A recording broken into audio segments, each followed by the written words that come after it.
This is mathheals.com, where you can find more links to math and computer science YouTube videos.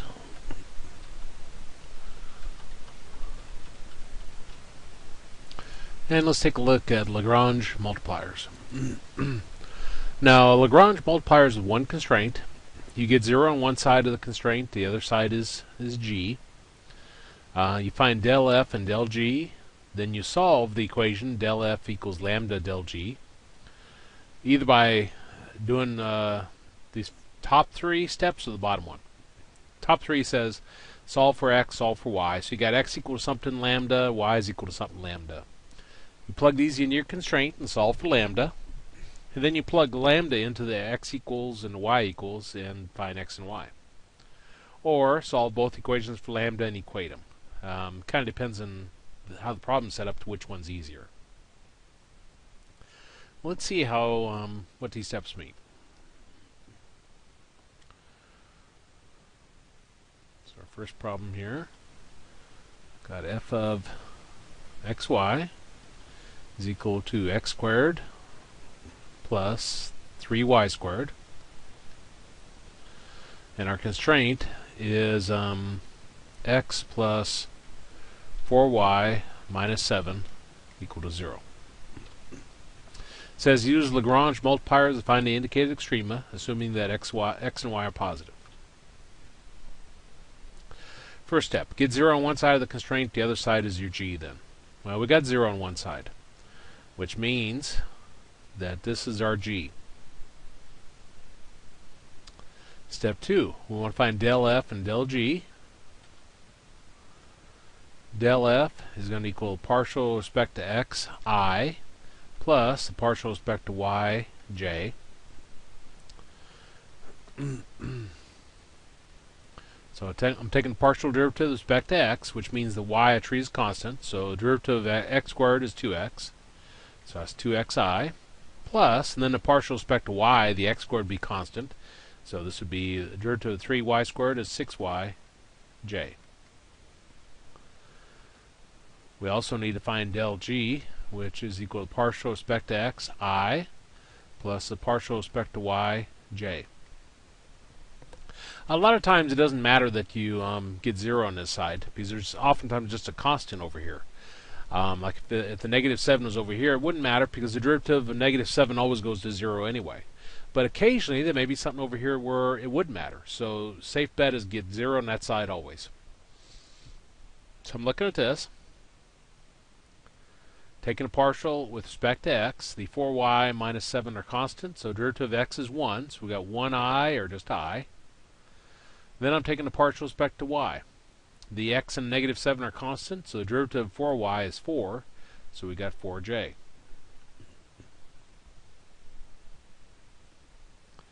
Step 3, I want to solve this equation. We got del f is equal to lambda del g. So we got 2xi plus 6yj equals lambda times del g, which is I plus 4j. So we got 2xi plus 6yj equals, and I'll multiply the lambda through, so I got lambda I plus 4 lambda j. Well, we want to equate what's in front of our i's. So I got 2x is equal to lambda, and I got equate what's in front of our j's. So I got 6y is equal to 4 lambda. Now we're going to do these top steps here. We'll solve for x, solve for y. So here I'll divide both sides by 2. So we got x is equal to 1/2 lambda. And here I'll divide both sides by 6. So we got y is equal to 4/6 lambda. Or y is equal to 2/3 lambda.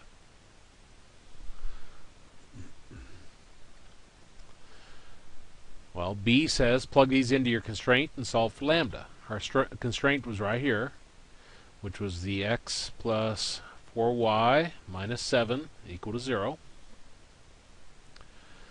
We just said x is equal to 1/2 lambda. So we got 1/2 lambda plus 4 times y, which was 2/3 lambda, minus 7 equal to 0. So we got 1/2 lambda plus 4 times 2 is 8. So we got 8/3 lambda minus 7 equal to 0. It says after you plug these into your constraints, solve for lambda. Well, this is just a linear equation. So multiply everything by the LCM of all our denominators, which is 6. So it takes 6 times 1/2 lambda plus 6 times 8/3 lambda plus 6 times negative 7 equals 6 times 0. So that gives us 3 lambda, was that 16? 16 lambda minus 42 equal to 0. 3 lambda plus 16 lambda is 19 lambda. And I'll take the negative 42 to the right side, becomes a positive 42. Divide both sides by 19, and lambda is equal to 42 over 19. It then says, C, now plug lambda into x equals and y equals, and then find x and y. Well, up here we said x is equal to 1/2 lambda, and we said y is equal to 2/3 lambda. That's from here and here. And we just found lambda, so plug that in. So we got x is equal to 1/2 times 42 over 19, and y is equal to 2/3 times 42 over 19. 2 and 42 both divisible by 2, so x is equal to 21 over 19, and y 28 over 19. Now this is where our minimum occurs at. But to actually find out what the minimum value is, we have to plug it into our function. So f of xy is equal to x squared plus 3y squared. So this is where it occurs at. So we got f of 21/19, 28/19.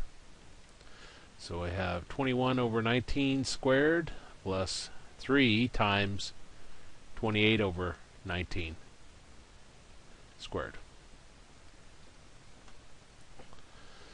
And let's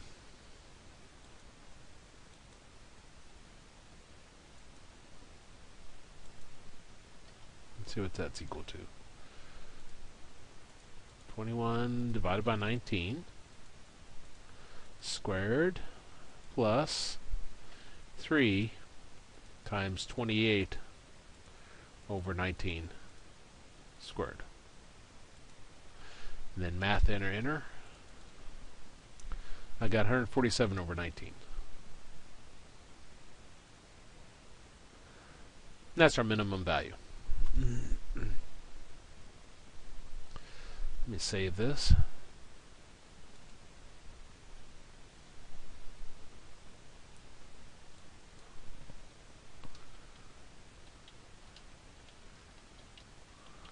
Lagrange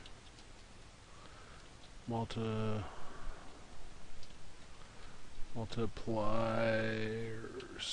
page 01.pdf. There we go.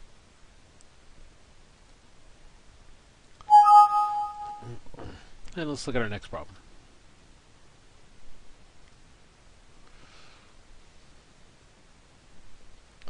Got f of xy is equal to square root of x squared minus y squared. And our constraint is the 3x plus 2y equals 5. And we'll go through our steps again. First step is get 0 on one side of the constraint, the other side is g. So I'll take the 5 over. So we got 3x plus 2y minus 5 equal to 0. So this will be g. Also, it's probably easiest if we rewrite this. Square root of x squared minus y squared is x squared minus y squared to the 1/2 power. Step 2. We want to find del f, which is equal to partial respect to x, I, plus partial respect to y, j. Well, here we got parentheses to a power. Chain rule, specifically the general power rule. Take my power, put it out in front. What's inside the parentheses remains as is. Lower my power by 1. So 1/2 minus 1 gives us negative 1/2. Let's try it again. That doesn't look very, very neat. Times the derivative of what's inside the parentheses with respect to x. Well, with respect to x, the negative y squared is a constant, so it drops away, and derivative of x squared is 2x. I plus the partial with respect to y. Well, again, we have parentheses to a power, so take our power, put it out in front. What's inside the parentheses remains as is. Lower our power by 1, times the derivative of what's inside the parentheses with respect to y. Derivative of negative y squared is negative 2y. J. Well, the 1/2 times 2 cancels. And I'm going to take the x squared minus y squared to the negative 1/2 downstairs to the denominator. So we've got x squared minus y squared to the positive 1/2. I. This negative I'll put out in front. And the y goes here. 1/2 times 2 drops away. And we'll put the x squared minus y squared to the negative 1/2 downstairs. J. Okay, well, let's find del G. That's equal to partial with respect to x, I, plus the partial with respect to y, J.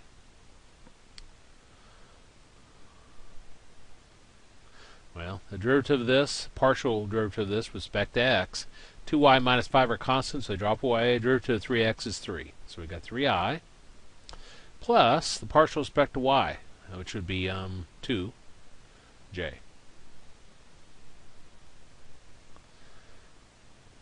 Step 3. I want to solve this equation. Del f, we said, was all of this. So I got x over, actually, that's the square root. So let me rewrite that in that form. Square root of x squared minus y squared. I minus y over the square root of x squared minus y squared. That's what 1/2 power means. Equals lambda times delta, or del G, which is 3i plus 2j. I teach statistics, so I keep wanting to say delta. Okay. Well, I'm going to, of course, just multiply this through. So we're going to have 3 lambda I plus 2 lambda j. So we'll set what's in front of the i's equal to each other. So we got x over the square root of x squared minus y squared equals 3 lambda. And this negative y over the square root of x squared minus y squared equals to 2 lambda. So again, I'm multiplying that lambda through. Now this is one of them where it'd be best to do the second one, because we can't easily solve this for x or solve it for y. So sometimes you find it easier then to go with the second plan here. Solve both equations for lambda and equate them. Sometimes that works, sometimes it doesn't. Sometimes it makes it more hideous. Multiply or divide both sides by 3 here, and I get 1/3 x over the square root of x squared minus y squared equals lambda. And here I divide both sides by 1/2, and we get negative 1/2 y over the square root of x squared minus y squared equals lambda. Well, these are both equal to lambda, so I can equate them now. So we got 1/3 x over the square root of x squared minus y squared equals negative 1/2 y over the square root of x squared minus y squared. Now sometimes these don't work out well this way, and it's easier to solve it the other way. This works out really nice because they both have the same denominator, so I can multiply both sides by square root of x squared minus y squared, and I get 1/3 x equals negative 1/2 y. Now I can solve one of these, solve for one of these variables, solve for either x or for y. I'll solve for x. So I'll multiply both sides by 3.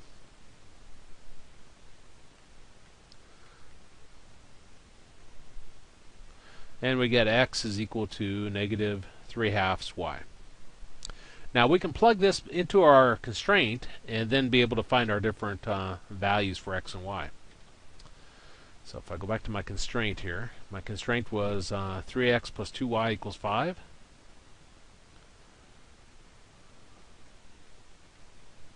And we just said x is equal to negative 3/2 y, so I'll plug that in for x. So I got 3 times negative 3/2 y plus 2y equals 5, which gives me negative 9/2 y plus 2y equals 5. And I can multiply everything by 2 to get rid of the fraction. So that gives me negative 9y plus 4y equals 10, which gives me negative 5y equals 10. Divide both sides by negative 5, and we get y is equal to negative 2. And we said right here, x is equal to negative 3/2 y. And we just found y was negative 2. So we got negative 3/2 times negative 2. Negative times negative is positive. Those 2's cancel, so we got x is equal to 3. So those are the x and y values where the extrema occurs. But to find out the extrema, you have to plug in your function. So remember, our function was f of xy is equal to square root of x squared minus y squared. So plug in those values. Put the 3 in for the x, so we got 3 squared minus negative 2 squared, which is 9 minus 4, which gives us the square root of 5. And again, this is where it occurs, and that's our value, our minimum value. Oh, let me save that.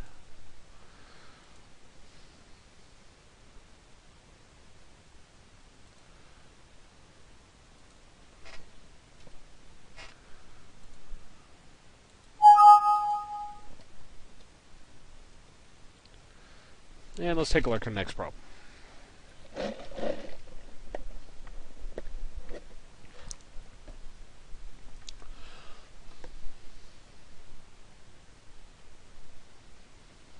Okay, so we got f of xyz. We're adding in another dimension, looks like, is equal to x squared plus y squared plus z squared. And our constraint is x plus y plus z minus 5 equal to 0. Now we're still going through the same steps because we still just got one constraint. So our first step is to get 0 on one side of the constraint, which we already have. So this is going to be our g. Step 2, we want to find del f, which is going to equal partial respect to x, I, plus partial respect to y, j, plus partial respect to z, k. Well, if I take a look at this, the partial respect to x, the y and z's are constants, so they drop away. And the derivative of x squared is 2x. So we got 2xi. And for partial respect to y, the x and the z are constants, so they drop away. And derivative of y squared is 2y. So we got 2yj. And same reasoning, this will be 2zk.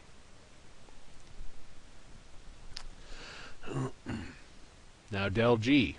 That's going to equal partial respect to x, I, plus partial respect to y, j, plus a partial respect to z, k. Well, partial respect to x, the y, the z, and negative 5 are constant. Derivative of x is 1, so we got 1i, or just I. And partial respect to y, the x, z, and negative 5 are constant. Derivative of y is 1, so we got 1j, or j. And same reasoning here, this will just be k.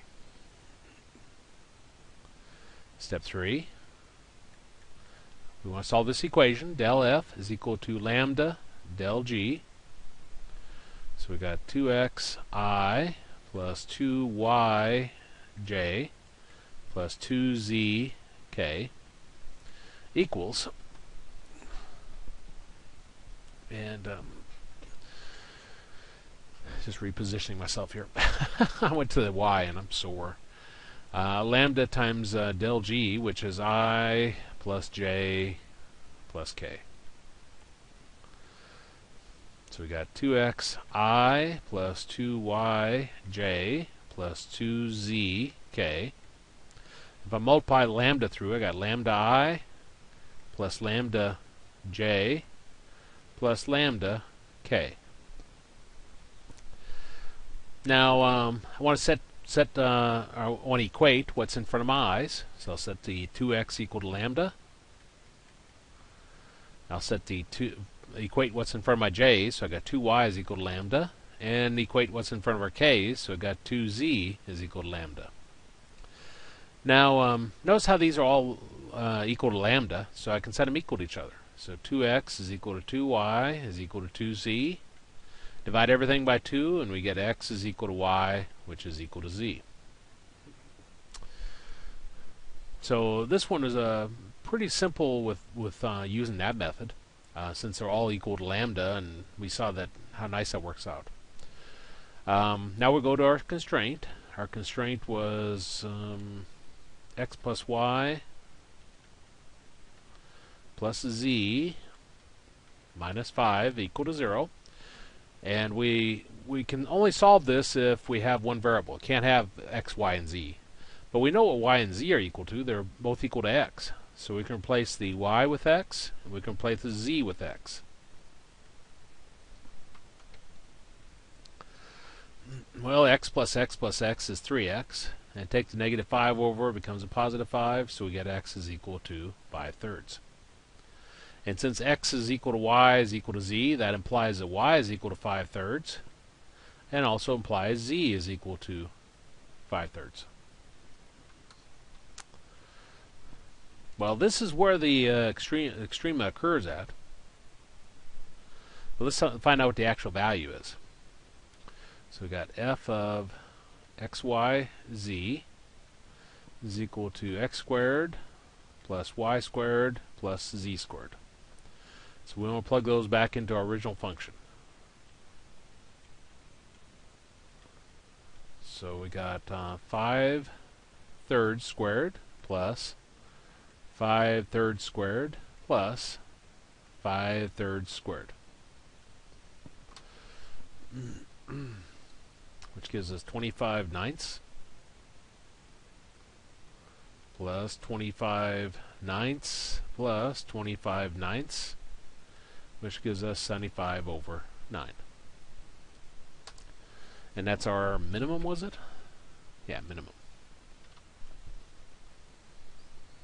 Let me save that.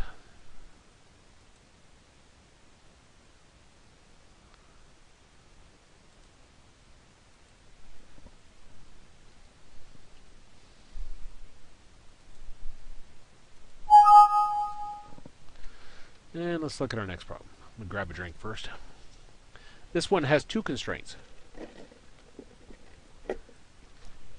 This is a slight modification of the one constraint steps. So, and I put a little note down the bottom, kind of the difference there. So let's take a look at this. We got f of xy z is equal to xyz, and our first constraint is x plus y plus z is equal to 20, and x minus y plus z is equal to 0. And if you look at the formula I put down here, you can kind of guess how it's going to change. Well, first off, we need to identify g and h. Remember, our first step before was to get 0 on one side of the constraints. So I'll take 20 over. So we got x plus y plus z minus 20 equal to 0. This is going to be our g. Now this one already has 0 on one side, so we're fine there. This is going to be our h. Now remember step 2. Step 2 was to find del f del f is equal to partial respect to x, I, plus the partial respect to y, j, plus the partial respect to z, k. Well, again, if we're taking partial respect to x, the y and z are constants. And the derivative of x is 1, so we've got 1 times yz, so that gives us yzi.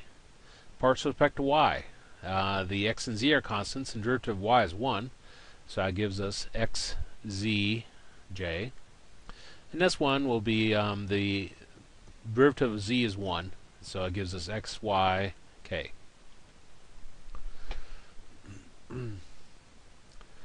Now we need to find partial respect to g, which again, or del g, sorry. That's equal partial respect to xi plus partial respect to y, j, plus this partial respect to z, k.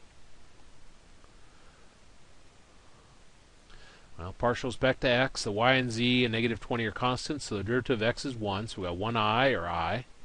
Partial respect to y, the x, z, and negative 20 are constants, and derivative of y is 1, so we've got 1j, or just plus j.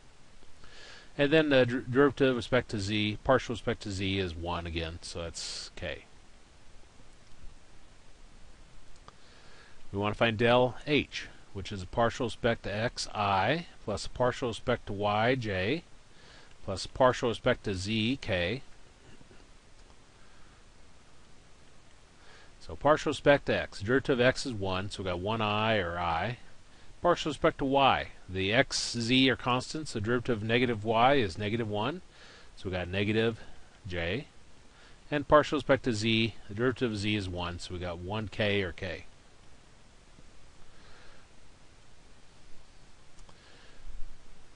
Well, this is where it changes. We got del f is equal to lambda times del g plus mu times del h.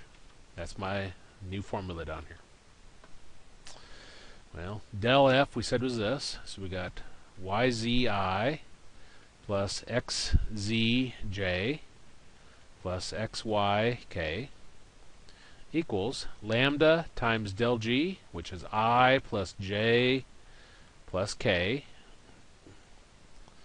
plus mu times del h, which was I minus j plus k, which gives us yzi plus xzj plus xyk equals lambda I plus lambda j plus lambda k plus mu I minus mu j plus mu k.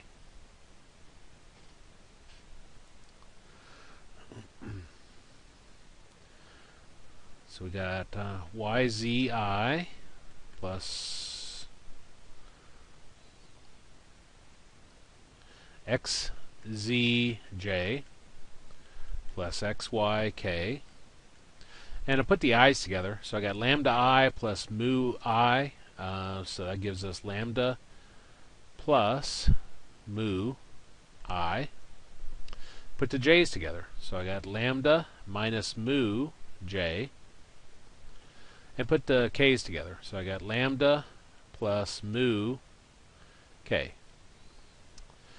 Now again, I want to equate what's in front of my i's, so I got yz is equal to lambda plus mu.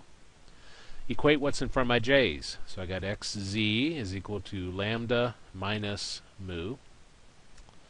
And equate what's in front of my k's, so I got xy is equal to lambda plus mu. This one has a little bit of a trick to it, and oftentimes they do to make it a little simpler to solve. Notice here, both of these are equal to lambda plus mu. So I can equate these. I can set the yz equal to xy. Now I can divide both sides by y to get rid of that, and that tells us that z is equal to x.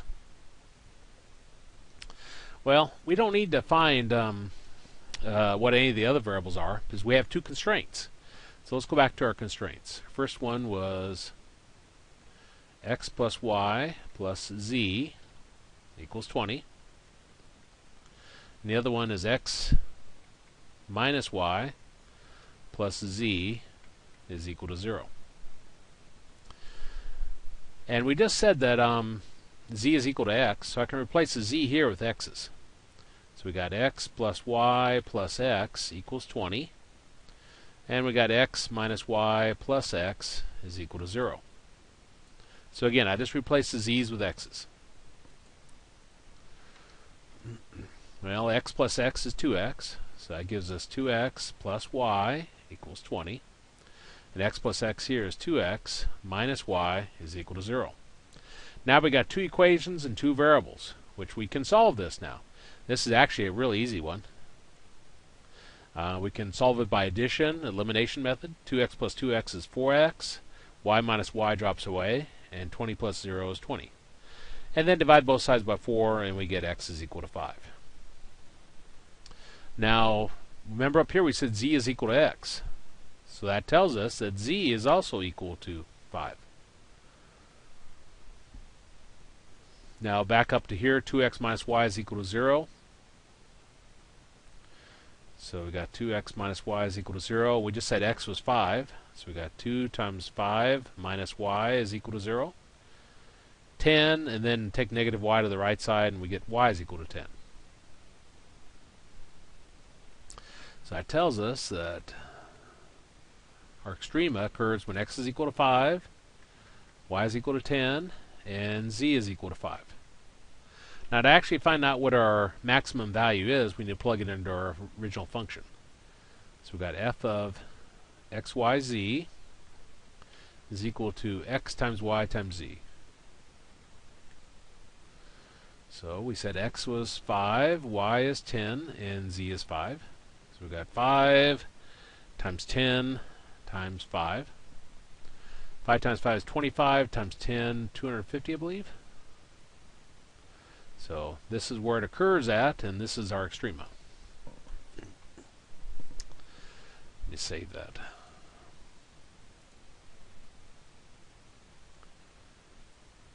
Lagrange multipliers are kind of nice. You can actually use them to solve the problems that we saw in the previous lesson. In some cases, using Lagrange multipliers makes it a little bit simpler even. Let's take a look at this last one.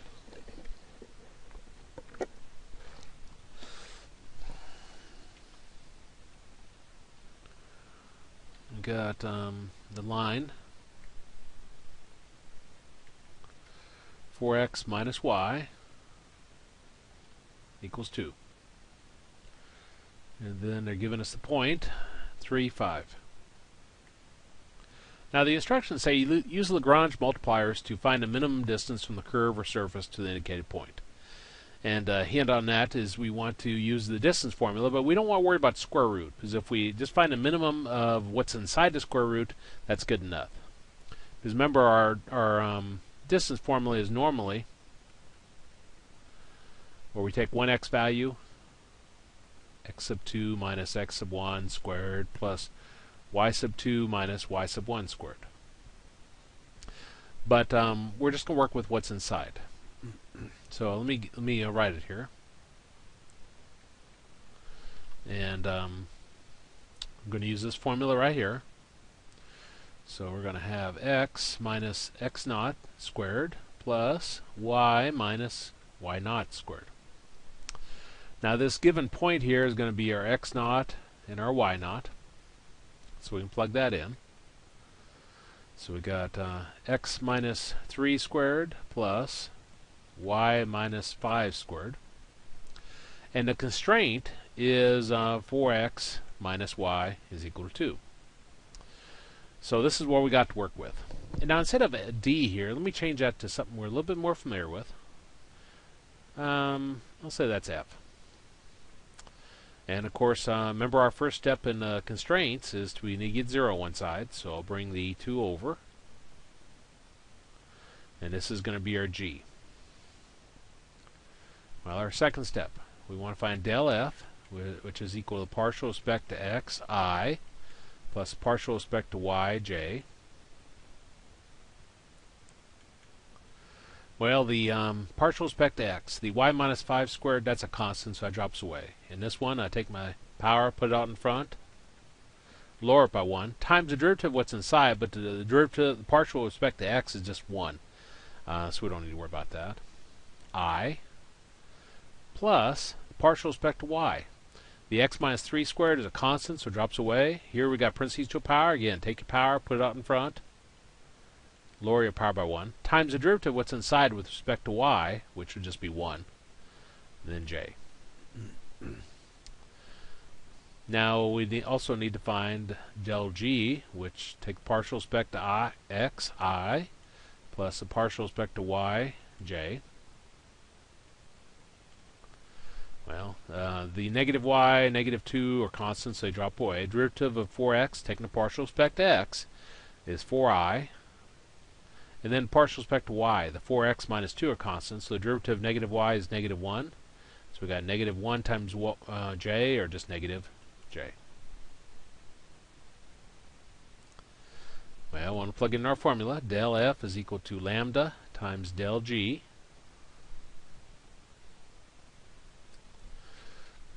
So we got, I'll go ahead and, well, I'll leave it in that form. 2 times x minus 3i plus 2 times y minus 5j equals lambda times 4i minus j.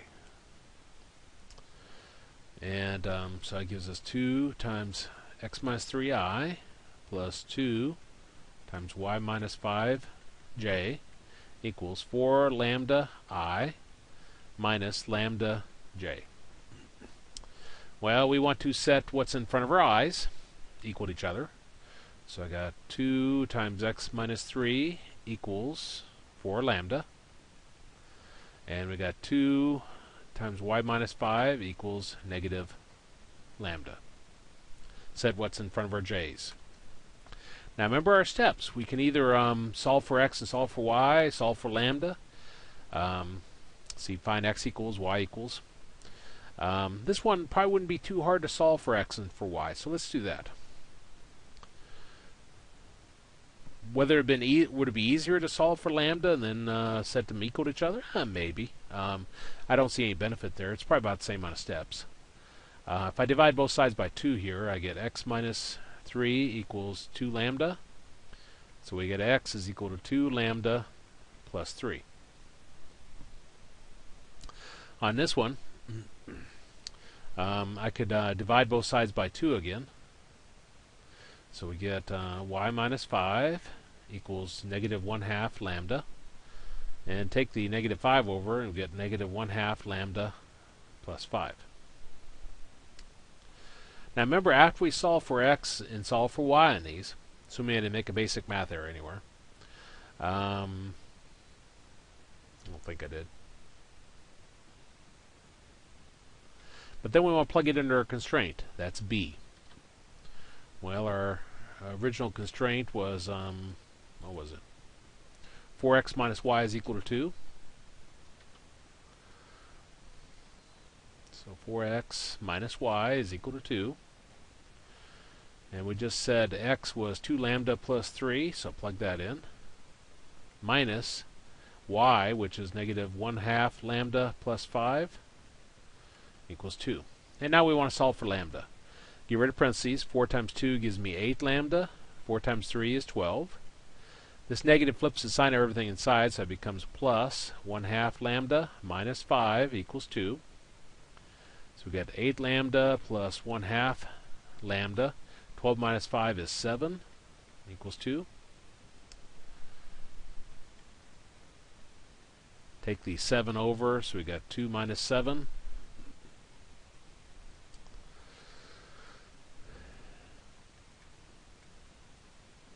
That gives us negative 5. Multiply everything by 2 to get rid of the fraction.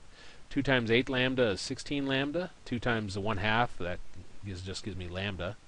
And 2 times negative 5 gives me negative 10. So that gives me 17 lambda equals negative 10. Or lambda is equal to negative 10/17. Assuming no basic math error.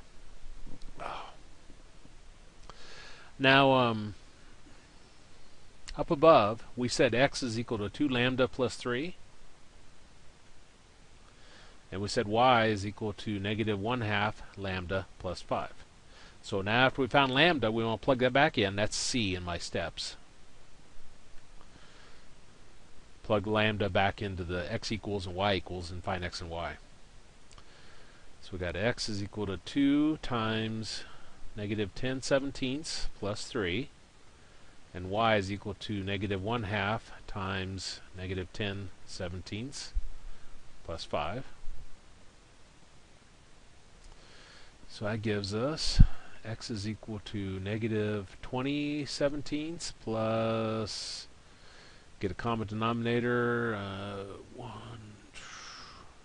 51 times 3.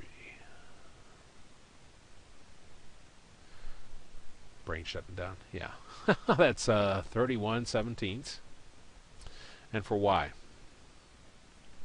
negative times negative is positive. 10 divided by 2 is 5, so we got 5/17 plus 5.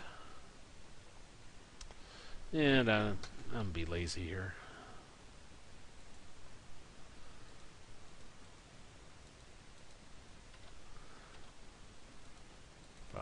Inner, then math, inner. 90/17. Now, specifically, this problem is asking, what is it asking? Let's see. Find a minimum distance. So we want to find a minimum distance. So we go back to our original formula. D is equal to square root, and we subtract our x values. Now this is a point we found, and remember our original point was 3, 5. So our original point was 3, 5. So subtract our x parts. So we've got 31/17 minus 3 squared plus, then subtract our y parts. So 90/17 minus 5 squared. I'm not going to show you my weakness in fractions. Let's see. Beginning parentheses 31/17 minus 3 squared plus 90/17 minus 5 squared. Inner, then math, inner. And we get 25/17. Assuming I typed it all in correctly, which is kind of questionable. I do make mistakes. Okay, well, split that up. Square root around the top, square root around the bottom. And square root of 25 is 5. And then multiply the top and bottom by square root of 17. So we got 5 square root of 17 over 17 for our minimum distance. And it occurs at this point right here.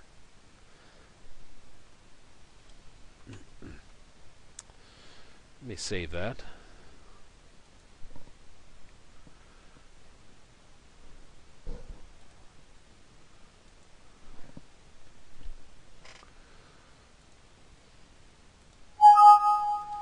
And then stop. I believe that's the last problem, so we'll stop the recording.